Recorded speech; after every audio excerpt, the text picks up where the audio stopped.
വിശുദ്ധ പൗലോസ്ലിയ കൊറിന്തോസുകാർക്ക് എഴുതിയ 1-ാം ലേഖനം. അഭിവാദനം. ഉപകാരസ്മരണ.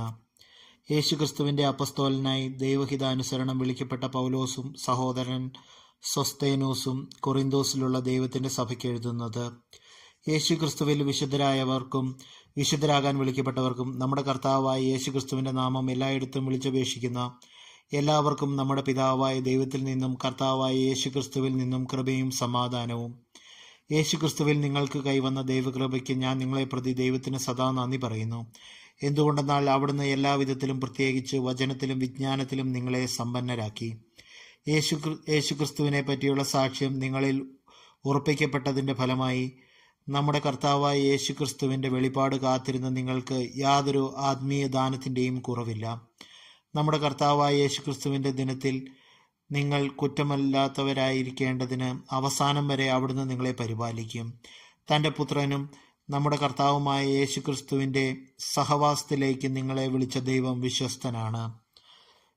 സഹോദരരെ, നിങ്ങളെല്ലാവരും സ്വരച്ചേർച്ചയോടും ഐക്യത്തോടും ഏക മനസ്സോടും ഏക അഭിപ്രായത്തോടും കൂടെ വർത്തിക്കണമെന്ന് നമ്മുടെ കർത്താവായ യേശുക്രിസ്തുവിൻ്റെ നാമത്തിൽ ഞാൻ നിങ്ങളോട് അഭ്യർത്ഥിക്കുന്നു. എൻ്റെ സഹോദരരെ, നിങ്ങളുടെ ഇടയിൽ തർക്കങ്ങൾ ഉണ്ടെന്ന് ക്ലായയിലെ ബന്ധുക്കൾ എന്നെ അറിയിച്ചിരുന്നു.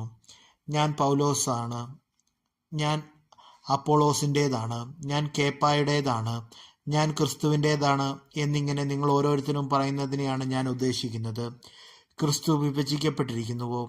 നിങ്ങൾക്ക് വേണ്ടി ക്രൂശിതനായത് പൗലോസാണോ? പൗലോസിൻ്റെ നാമത്തിലാണോ നിങ്ങൾ ജ്ഞാനസ്നാനം സ്വീകരിച്ചത്? ക്രിസ്പോസിനെയും ഗായൂസിനെയും അല്ലാതെ നിങ്ങളിൽ മറ്റാരെയും ഞാൻ ജ്ഞാനസ്നാനപ്പെടുത്തിയിട്ടില്ല എന്നതിൽ ദൈവത്തിന് നന്ദി പറയുന്നു. അതുകൊണ്ട് എൻ്റെ നാമത്തിൽ സ്നാനം സ്വീകരിച്ചു എന്ന് പറയാൻ നിങ്ങളിൽ ആർക്കും സാധിക്കുകയില്ല. സ്തെഫാനോസിൻ്റെ കുടുംബത്തെ കൂടി ഞാൻ സ്നാനപ്പെടുത്തിയിട്ടുണ്ട്. അതല്ലാതെ മറ്റാരെങ്കിലും ഞാൻ സ്നാനപ്പെടുത്തിയിട്ടുണ്ടോ എന്ന് അറിഞ്ഞുകൂടാ. എന്നാൽ ക്രിസ്തു എന്നെ അയച്ചത് സ്നാനം നൽകുവാനല്ല, സുവിശേഷം പ്രസംഗിക്കാനാണ്. എന്നാൽ വാഗ്വിലാസത്തോടെയല്ല ആയിരുന്നെങ്കിൽ യേശു ക്രിസ്തുവിൻ്റെ കുരിശ് വ്യർത്ഥമാകുമായിരുന്നു. നാശത്തിലൂടെ ചരിക്കുന്നവർക്ക് കുരിശിൻ്റെ വചനം ഭോഷത്വമാണ്. രക്ഷയിലൂടെ ചരിക്കുന്ന നമുക്കോ അത് ദൈവത്തിൻ്റെ ശക്തി അത്രേ. വിജ്ഞാനികളുടെ വിജ്ഞാനം ഞാൻ നശിപ്പിക്കും, വിവേകികളുടെ വിവേകം ഞാൻ നിഷ്ഫലമാക്കും എന്ന് എഴുതപ്പെട്ടിരിക്കുന്നുവല്ലോ. വിജ്ഞാനി എവിടെ? നിയമജ്ഞൻ എവിടെ? ഈ യുഗത്തിൻ്റെ താർക്കികൻ എവിടെ? ലൗകിക വിജ്ഞാനത്തെ ദൈവം ഭോഷത്വമാക്കിയില്ലയോ? ദൈവത്തിൻ്റെ ജ്ഞാനത്തിൽ ലോകം ലൗകിക വിജ്ഞാനത്താൽ അവിടുത്തെ അറിഞ്ഞില്ല. തന്മൂലം വിശ്വസിക്കുന്നവരെ സുവിശേഷ പ്രസംഗത്തിൻ്റെ ഭോഷത്വം വഴി രക്ഷിക്കാൻ അവിടുന്ന് തിരുമനസ്സായി.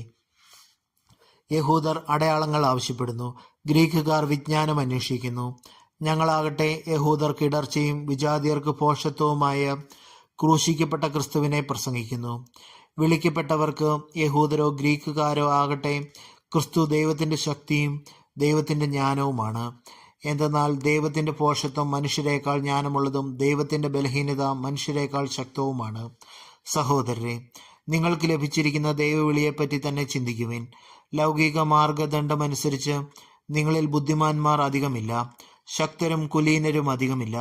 എങ്കിലും വിജ്ഞാനികളെ ലജ്ജിപ്പിക്കാൻ ലോകദൃഷ്ടിയിൽ ഭോഷന്മാരായവരെ ദൈവം തെരഞ്ഞെടുത്തു.